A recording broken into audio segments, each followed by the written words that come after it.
ওয়ালাইকুম আসসালাম রহমতুল্লাহ বরকাত। আপনি সাবধান জি ডান দিককে অগ্রাধিকার দিবেন।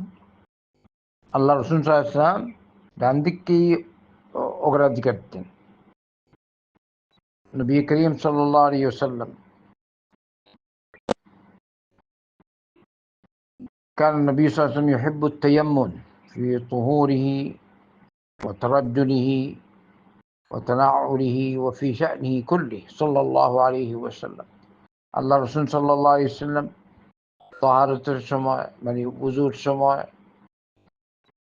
উযু গোসলের সময় ডান দিকে অগ্রাধিকার দিতেন, এটাকে পছন্দ করতেন, ডান দিক থেকে শুরু করতে পছন্দ করতেন। এমনিভাবে মাথার চুল চিরুনি করার ক্ষেত্রেও ডান দিক থেকে শুরু করতেন, এটাকে পছন্দ করতেন। এমনিভাবে জুতা পরার ক্ষেত্রে ডান দিক মানে নবী করিম সাল্লাল্লাহু আলাইহি ওয়াসাল্লাম অফিসে আইনি করলে সব ক্ষেত্রেই ডান দিককে অগ্রাধিকার দিতেন সাল্লাল্লাহু আলাইহি ওয়াসাল্লাম।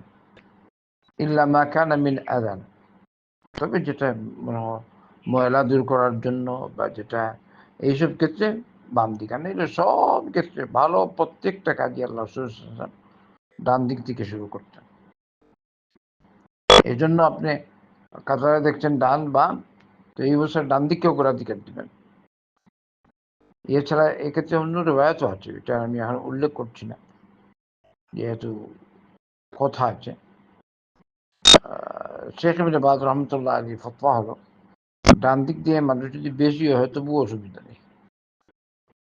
অন্যদিকে অন্য যে মত, যদি আপনি দেখেন ডান বাম উভয় দিকে মানে জায়গা খালি, কিন্তু বাম দিকে বেশি খালি, এই অবস্থায় আপনি ইমামের কাছাকাছি থাকবেন বেশি। যদি আপনি বাম দিকে দাঁড়ান, তাহলে এই অবস্থায় বাম দিকেই দাঁড়াবেন। যদি দেখেন ডান দিকে দাঁড়ালে ইমাম থেকে অনেক দূরে আর বাম দিকে ইমামের কাছে, তাহলে ইমামের কাছে দাঁড়াবেন। এটা আরেকটা মত, একটু বেশ কম আল্লাহ আলাম, বুঝছেন, একটু বেশ কম অসুবিধা নেই। আপনি সাধ্য অনুযায়ী আল্লাহর দিন মানার চেষ্টা করবেন। বারাকাল্লাহু ফিক।